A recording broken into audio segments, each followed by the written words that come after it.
মহাপ্রভু যিশুর জয় হোক, জগত ত্রাণকর্তা জয় হোক, প্রেমময় যিশুর জয় হোক, মৃত্যুঞ্জয় প্রভুর জয় হোক।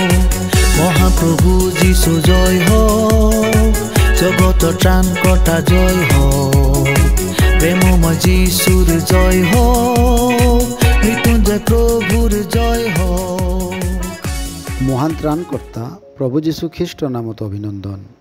পবিত্ৰ বাইবেলৰ যোহনে লিখা শুভবাৰ্তা 16 অধ্যায় 2 পদত প্ৰভু যীশুৱে নিজৰ শিষ্যবিলাকক এইদৰে কয়, মানুহবিলাকে নামঘৰৰ পৰা তোমালোকক বাহিৰ কৰিব, আৰু যি কালত তোমালোকক বধ কৰোঁতা প্ৰতিজনে ঈশ্বৰৰ সেৱা কৰিছোঁ বুলি ভাবিব। কোনোবা ব্যক্তি অসত্যৰ বাবে নিজৰ প্ৰাণ হেৰুৱাব বিচাৰেনে? প্ৰভু যীশুৰ ভয়াতুৰ আৰু অশিক্ষিত শিষ্যবোৰে প্ৰভু যীশুৰ স্বৰ্গীয়াৰোহণৰ পাছত তেওঁৰ শুভবাৰ্তা পৃথিৱীৰ অন্তিম সীমালৈকে বিয়পাইছিল।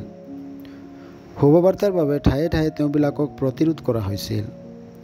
প্ৰভু যীশুক বিশ্বাস কৰা সকলৰ ওপৰত শিল দলোৱা হৈছিল, চাবুকেৰে কোবোৱা হৈছিল, ক্ৰুচবিদ্ধ কৰা হৈছিল, বন্যজন্তুৰ আগত আহাৰ হ'বৰ নিমিত্তে তেওঁবিলাকক পেলাই দিয়া হৈছিল।